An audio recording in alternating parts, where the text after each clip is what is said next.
मैंने हिफ्ज़ किया कुरान पाक, तो मुझे अब तक माइंड में यही था कि कुरान पाक भूलना एक सख्त गुनाह है, एक अज़ाब है कुरान को। क्योंकि मैंने जब इस चीज़ को जब पढ़ा, मैंने स्टडी की, तो वो तो मैंने एक रटा लगाया है, क्योंकि अरबी पढ़ी है, मुझे तो पता नहीं वो कुरान क्या क्या कह रहा है। तो मेरा ही प्लान था कि मैं भी चाहता कुरान को पढ़ूँ ना तर्जमे के साथ। तो आया कि जब मैं स्टार्ट करूँगा तो उसमें जो अब चीज़ें मुझे, जैसे आज मैं दर्स सुना, कुछ चीज़ें मैंने पिक की, एक वर्ड यूज़ किया, उसमें मुझे नहीं पता कि इसकी अरबी क्या बन रही है, मुझे इसकी उर्दू पता है।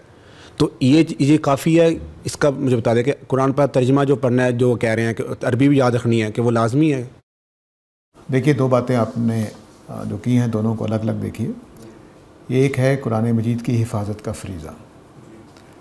वो कुरान मजीद हाफिज़ों के ऊपर ज़िम्मेदारी डाली गई है कि अल्लाह की इस किताब को महफूज रखें, सीना बसीना नस्ल दर नस्ल चलाते चले जाएं। इसलिए जो आदमी इस मिशन में आया और भाग गया तो गुनाहगार होगा।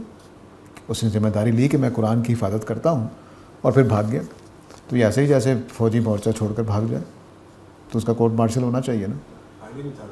हाँ, नहीं है। मैं एक पहले बात समझ लीजिए। अब आपने कहा जी कि मेरे बस में नहीं है, मैं इसको याद रखूँ, तो इंशाल्लाह गुनाहगार नहीं है। लेकिन जिस मकसद के लिए हाफिज़ पैदा किए जाते थे, उसके लिए ज़रूरी था कि हम इस पूरी तरह से समझ कर इस फरीज़े को अदा करें। हमने क्या किया कि हमने बच्चों को भी याद कराना शुरू कर दिया, जिस वजह से ये मसाइल पैदा हो जाते हैं। तो अगर आप बड़े होकर शऊर की उम्र में इस ज़िम्मेदारी को महसूस करते हैं कि ये अल्लाह की किताब मेरे वालिदैन ने बड़ा अच्छा किया, मुझे याद करा दिया, अब मैं इसका मुजाहिद हूँ, तो बड़े सवाब का काम है। आप इसकी हिफाजत करें, इसके एक एक हरफ को हिफाजत करने का बहुत बड़ा अजर है इंशाअल्लाह। अब अगर आपने ये बाशऊर उम्र में आकर कहा कि नहीं, ये मेरे बस की बात नहीं है कि मैं इस जिम्मेदारी को अदा करूँ, तो कोई मसला नहीं है, गुनाहगार नहीं होंगे। ठीक है। रह गया ये कि बाकी समझना कुरान को, तो खाली तर्जमे से काम चलाया जा सकता है। क्योंकि अभी जैसे मैंने बताया कि आदमी की अप्रोच बदल जाए, असूल बदल जाए, तो मानी बदल जाएंगे। ठीक है।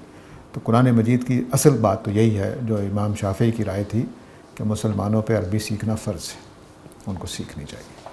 तो पहली बात तो यही है कि अरबी सीखें, अरबी सीख कर इसको कुरान को ख़ुद समझने के काबिल हों। कम से कम कुरान मजीद के लिए बहुत गहरी अरबी सीखनी पड़ती है आलिम बनने के लिए। इसके सादा मानी तक पहुँचने के लिए जो तज़कीर, जो उसके अंदर अखलाक की तरबियत, जो उसके अंदर दीनी शऊर पैदा करना है, उसके लिए अरबी 6-7 महीने में सीख लेना काफ़ी होता है। वो सीख लें और बस कुरान की तज़कीर से फ़ायदा उठाएँ, उसकी याद दहानी से।